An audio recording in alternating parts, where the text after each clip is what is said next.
Okay, guys. Hi, Stephanie here from the Simple Classroom. Let's take a look at my ultimate writing center for the month of September. I'm excited to share this with you guys.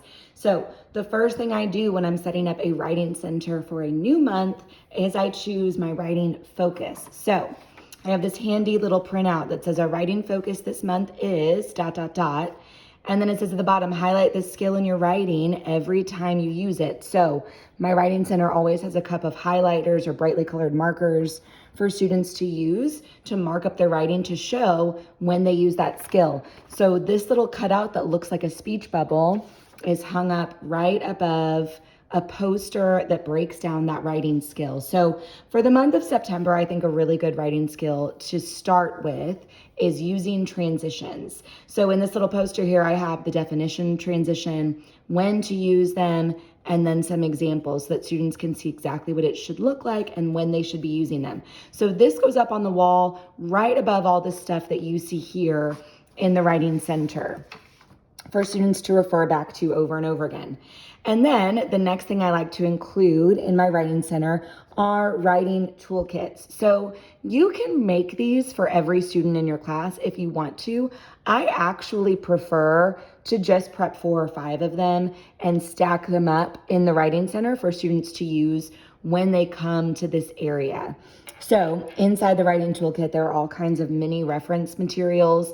Now you'll have the poster for the writing focus, but as the writing focus changes from month to month, it is handy to have these reference materials for students to look back on. So you can see here, since the writing focus is transitions, we have this little list of common transitions for students to use, parts of a paragraph, checking spelling. So you would laminate these. I don't have them laminated just for this filming today, but you could laminate these pieces for durability, but also so students could grab a dry erase marker and write a word 3 different ways to check their spelling, a little sight word booklet, a revisions checklist when they're getting ready to revise their work, a little writing genres flip book to remind them of the tenets of different genres when they're writing, and the list goes on.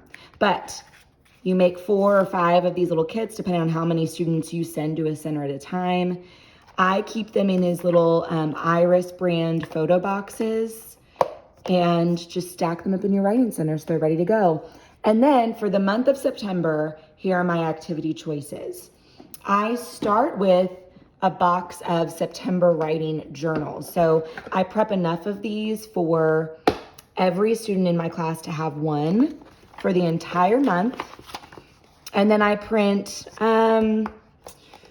maybe 15 to 20 pages of their blank writing pages in here. So I have the illustration topped page and then just the plain writing page. Now you could just fill it up with 20 of these, or you could do what I've done here and you could alternate illustration, regular writing.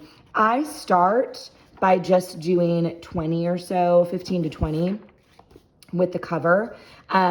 You could always put a folder inside the bin that you keep this in with some extra pages so students could staple on additional pages throughout the month if they needed to. But depending on how many times your students go to your writing area in a month, will really dictate how many pages you want to keep in there. You may not need 15 to 20. You may feel like, over the course of the month, my students might only fill up 7 pages. But I like for them to all keep the writing in one place. In my blog post, I kind of mentioned that a good way to do this is they write their name on the cover of the journal. They have their journal. You can keep it in the box in the writing center, or they can keep it in their desk in a folder so that they can work on it during early finisher time or however you want to organize it. But after they filled up the journal at the end of the month, they turn it in, and then I simply scan through. I read a couple of the pieces. I look for those highlighted skills in here and make some notes about if they're using the skill correctly, give them some stickers. I don't spend a whole lot of time grading this because obviously there will be writing lessons where I will kind of look at their writing more deeply. For this independent writing during center time. I know that this is going to be started and stopped and started again over the course of several days. And then they'll start a new activity in the same journal. And it's just not going to be the most formal example of their writing ability. So I'm not going to grade it super hard. I'm not even grading it. I'm just going through and giving some notes and some feedback and some smiley faces and encouraging them to keep doing the things they were doing well, and maybe picking one or two things for them to revisit and look at next time. So I have a box of these writing journals ready to go for them to use. Alternately, you could use just your writing notebooks.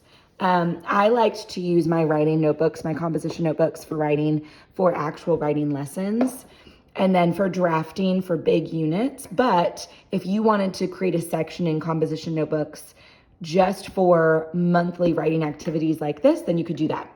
And then this is the hallmark of creating a writing center that you only have to change out once a month. Give them several options at one time. So I have 3 here that I think are ideal for the month of September. I'm going to share them with you. And then I just place them all out at once. You can put them in separate boxes. You could put them all in one box like I have here. You can put them in the box along with all the writing journals. They really all would fit if you have these big iris paper storage boxes. They fit lots and lots of things. But what I have in here, let me show you.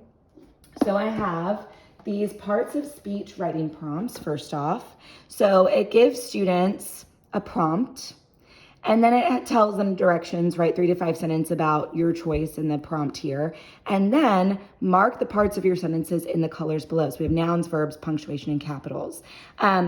These cards here on this book ring are all marked with a level 1 or a number 1 because they're a level 1. I have 3 different levels of these cards.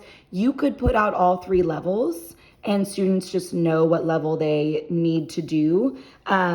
You could just pick one kind of middle of the ground level, or you could just print level 1 on a separate book ring for 1 or 2 students to grab, but everybody else is on level 2 or level 3. You can organize that kind of however you want to.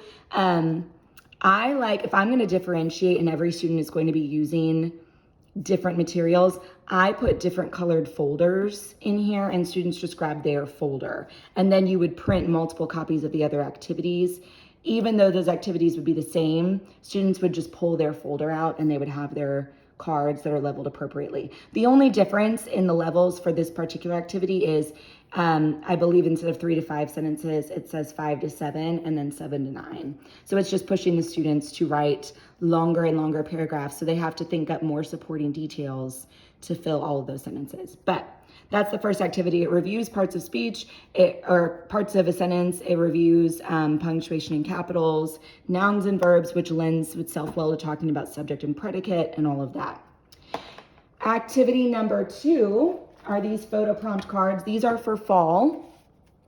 So I have 12, which makes it very easy to keep it out for an entire month, because in order for students to do all 12 cards, they would have to average 3 stories a week, which I highly doubt they're going to do. So they have plenty of choice here, and they likely will not get through all 12 cards. These are not laminated because I didn't want to create a glare in the video. I would laminate them and save them so you could re-pull them out next September and not even have to think about your September Writing Center. You would just have these printed, laminated on a book ring, ready to pull out. These are super easy for students to just turn to the next page in their journal, write a story.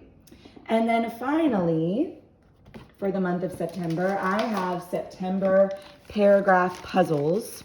So students pull out sentences. I recommend, the month of September comes with 6 different paragraphs that are cut up into sentence strips like this.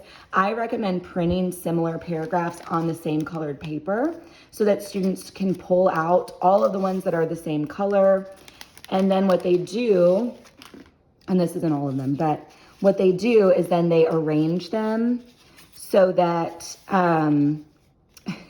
so that they can build the paragraph, and then they copy the paragraph over. There are differentiated graphic organizers that come with these paragraph puzzles for September. I also have them for October and November and all the months, but there are 6 for 1 month. I assume that students will be able to do maybe 2 or so within one writing rotation. So I put out all 6, print them on different colored paper, and then they can go in, arrange them, copy them over in their writing journal, and then highlight anywhere that they use a transition word or whatever your writing focus is for that month. Again, I like to keep this all in one journal, but you could totally use graphic organizers for some activities and put them in page protectors like I have here with the paper that you want them to complete the activity on, or put them in separate bins so that all of the materials are kind of kept together in one place, or put them all in one box like I have here. But you absolutely do not need to touch this center until October 1st. And then in October, I have a recommended list of writing centers that you can just simply keep the toolkit the same, keep this sign the same, swap this one out, and then put a different set of activities in here and a different writing journal in that bottom box. And you will be all ready to go for another 4 weeks. You even could make it really last longer. You could stretch this out to be 6 weeks or so if you have a fall break or something in there that's going to interrupt you. So I hope that this helps. I hope this gives you guys some good ideas for a writing center for this month and some new activities to try with your students. And let me know what you think.